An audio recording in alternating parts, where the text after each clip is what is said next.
Hi everybody, hope you're all doing well. Mental health and maintaining your thoughts, like how to cope with your thoughts. Your angry thoughts, your angry thoughts, your uncomfortable thoughts, the repetitive thoughts, but it's also how it makes you feel.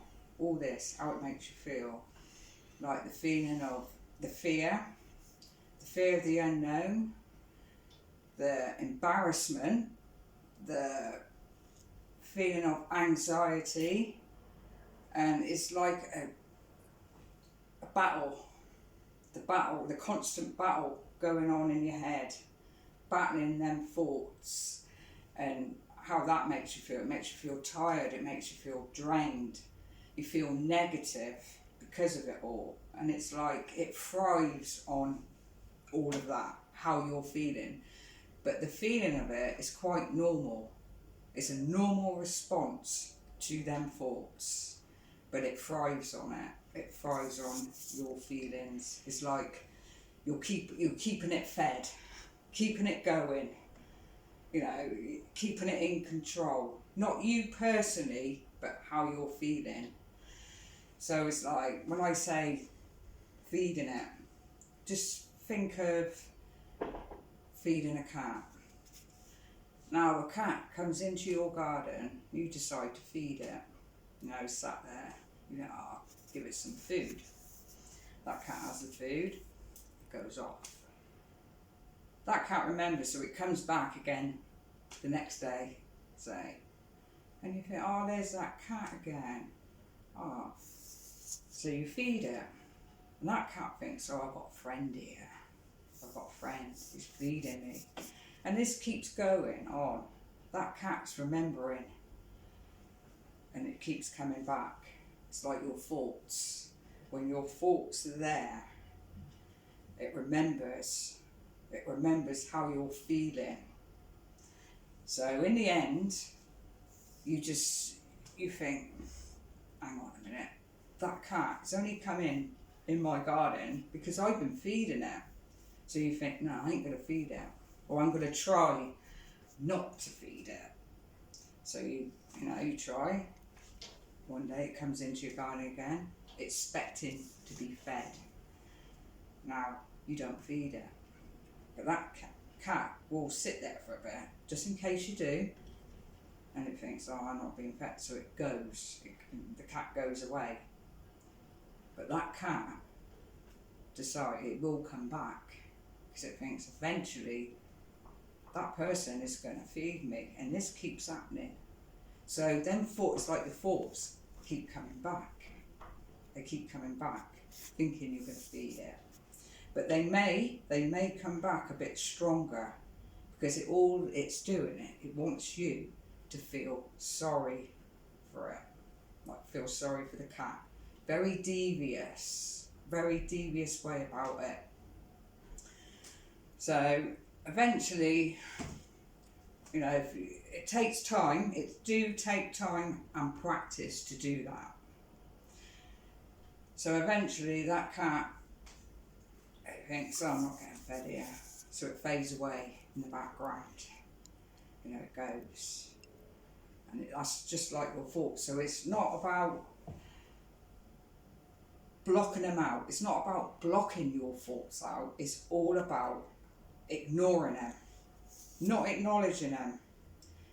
So they're at the back of your head, and they're not here where it's too much. It just gets too much. You're just pushing them to the side, and you're just getting on with your normal day. Like I said, that do take a bit of time. It takes practice. You have to keep it. For that to happen. That's just one. It's just a suggestion. It's worth trying. Now there's other ways as well. There's another way of writing down what's going on in your head. Writing them down, writing them thoughts down. Maybe sort of like put it into a little poem. I know poems are hard to do. They are really, they can be. But like I've got one here. I'll read out. It's not a poem. I thought of it last night, just something that come into my head. So I'll read this out. We look out the window and see the blue sky. We see the sun up in the sky. We open the window and hear the birds sing. That makes it so much better to hear the birds singing. Now that was one of them. I know that it's just short. Another one I thought of. Out on my daily walk, the streets are quiet.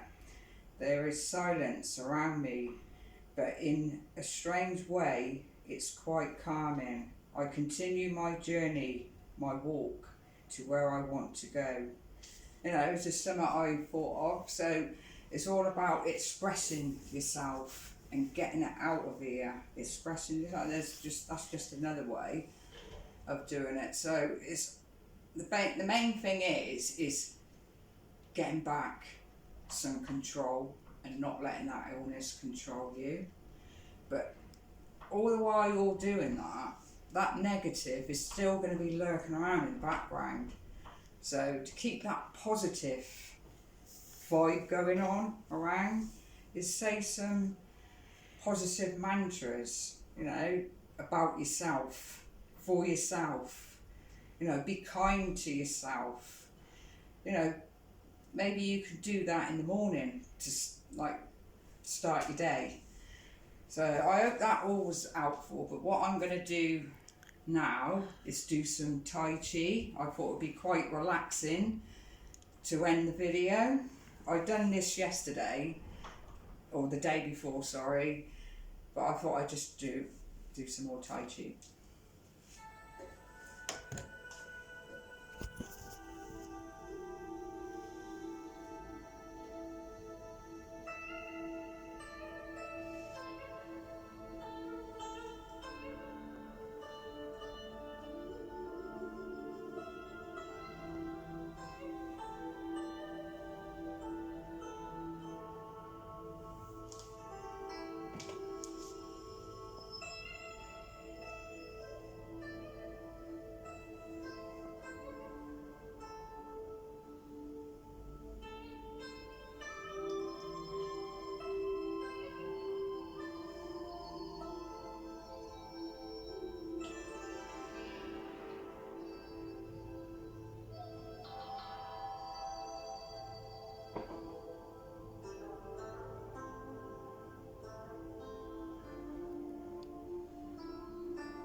stay positive, everybody. I hope you enjoyed the video.